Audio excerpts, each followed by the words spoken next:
కచేరీకి వచ్చాను. మిర్యాలగూడ లోకల్. చాలా ఎక్సైటింగ్గా.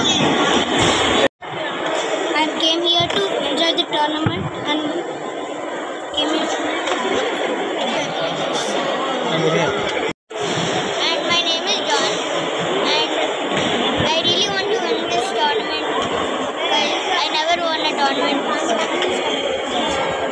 Right, third Telangana State Sub Mini Under 11 tournament మిర్యాలగూడలో జరుగుతుంది. దీని participation only boys singles 100 members వచ్చారు. Boys doubles 30 members, girls singles 57 members, girls doubles 15 members. Total 202 entries వచ్చినాయి. దాంట్లో 160 members boys ఉన్నారు, 87 మెంబర్స్ గర్ల్స్ ఉన్నారు. దీంట్లో సెలెక్షన్ అయిన వాళ్ళకి మినీ నేషనల్ జరుగుతుంది మహారాష్ట్రలో, దాన్ని పంపించడం జరుగుతుంది. 3 రోజులు జరుగుతుంది ఈ టోర్నమెంట్. 3 రోజుల్లోని మన తెలంగాణ స్టేట్ వాటికి 15 డిస్ట్రిక్ట్ నుంచి ఈ 202 ఎంట్రీస్ వచ్చినాయి.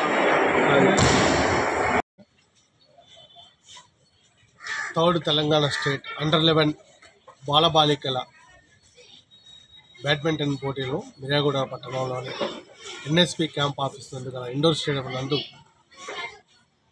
మిర్యాలగూడ బ్యాడ్మింటన్ అసోసియేషన్ వారి సౌజన్యంతో బ్యాడ్మింటన్ అసోసియేషన్ ఆఫ్ తెలంగాణ యొక్క ఆర్థిక సహకారంతో నిర్వహించడం జరుగుతుంది. ఈ టోర్నమెంట్ని 4వ తారీఖు నుంచి 6వ తారీఖు వరకు నిర్వహించడం జరుగుతుంది. ఈ టోర్నమెంట్లో దాదాపుగా 220 మంది ప్లేయర్స్ బాలబాలికలు పాల్గొన్నారు. ఈ పాల్గొన్న క్రీడాకారులందరికీ కూడా ఉచిత భోజన సౌకర్యాన్ని ఈ మిర్యాలగూడ బ్యాడ్మింటన్ అసోసియేషన్ తరఫున ఏర్పాటు చేయడం జరిగింది. ఈ టోర్నమెంట్ ముగింపు 6వ తారీఖు మధ్యాహ్నం 2 గంటలకు ముగింపు జరుగుతుంది. ఈ టోర్నమెంట్ ప్రారంభోత్సవానికి స్థానిక ఎమ్మెల్యే బత్తుల లక్ష్మారెడ్డి గారిచే ప్రారంభోత్సవం చేయడం జరిగింది అని చెప్పి ఈ సందర్భంగా తెలియజేస్తాం.